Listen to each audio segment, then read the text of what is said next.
Thank you for watching, liking, commenting, sharing, and subscribing right now. Yes, there are certainly times when you want to read content on various and sundry web pages.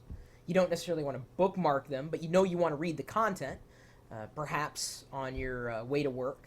Instead of browsing the web or saving bookmarks to your mobile device, you'd much rather do it, on your desktop web browser because it's just a lot easier and usually a lot faster. Sometimes you may even want to read that content when you don't have internet connectivity. Say you're taking public transit that doesn't have any kind of wireless service. Maybe you're flying in a plane that doesn't have any kind of internet service. Although I hear that it's coming, at least for certain airlines. And you know what? If given a choice between sitting in coach and paying for wireless internet access on a plane or first class, I'd take paying and getting online any day. I don't care. I'm a small guy. I'll sit like this if I can get online. Oh, wouldn't that be the day? So anyway, what happens when you want to catch up on a variety of web pages when you're not sitting at your desktop? If you're online still or you're offline, you may need to rely on a couple services that I'm going to recommend for you right now. The first one is Instapaper. You may have seen this app available in the iTunes App Store. I believe there are two of them. There's a Lite and a Pro. The Lite one is sufficient for most everybody out there. And with Instapaper, just go over to instapaper.com. You don't even need, this is the cool thing. This is what captured my attention a few months ago when I started using it. You don't even need to log in.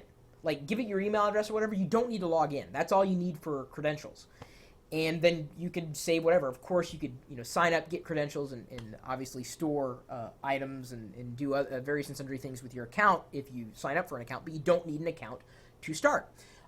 You get a bookmarklet or a favelet, and that is a little JavaScript that you drag into your bookmarks bar. And if you're on a website, you say, oh, I want to read that later. You press the read later bookmarklet, and it just jumps it into the Instapaper account that has been coordinated for your email address.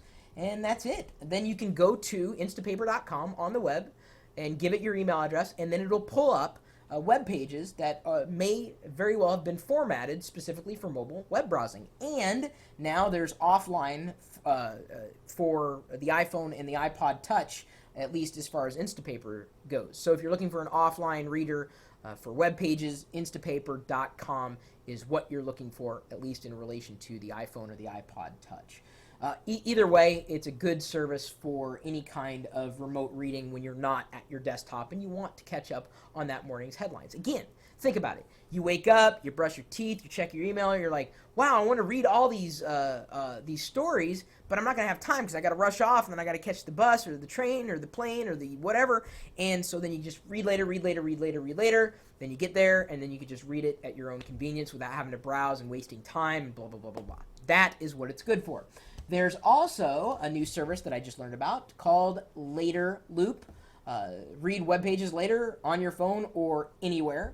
And of course, they have the iPhone icon, but they also have a BlackBerry icon. They say it also works well with Nokias. And this is the interesting thing about laterloop.com. It also has the bookmarklet or favelet that you can drag into your bookmarks bar. I love those things because they're great. They're like they enhance the experience of the web without really installing anything. They're just a little piece of JavaScript. And so anyway, the thing that I thought was interesting about this particular service was that signing up, you don't need to set up a new username and password for yet another account. You can actually use your Google account.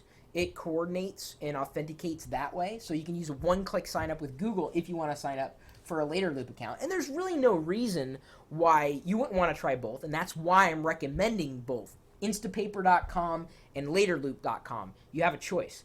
Try them, see which one fits you, and then stick with whichever one works. And then just don't use the one that you didn't find all that interesting or that didn't work for the way that you want to read web pages on your mobile device, potentially when you're online still or when you're offline. It makes it easier to coordinate the things that you're interested in when you're sitting at your desktop and the things that you want to catch up on when you're on your mobile device. Anyway, Instapaper.com, LaterLoop.com, Easy enough. Well, at least I don't think it gets any easier than what I've seen here. Maybe you know of other services like this, great for people who love catching up on reading when they're on the go. My email address is chris@pirillo.com. Feel free to drop me a line for any resource you care to recommend. Or maybe there's a resource that you care to steer people away from because you just thought was really, really, really bad. Is Avant Go still around? Man, I still remember using that. I had a Palm 7, and I used Avant Go, but I never really used it all that much. Anyway, I've been doing this for quite a while. Does anybody else remember Avant Go? You're welcome to join us in our community of geeks, whether or not you do remember that service from yesteryear. That's at geeks.pirillo.com. Got all sorts of stuff happening there. We've got forums, blogs. You can make your own, upload photos, videos, audio, interact with other people, set up your own profile, share what you're doing with the rest of the world. Certainly, we're interested so long as you're geeky. And if you are geeky and you like to talk tech, well, then you're welcome to join us in our chat room.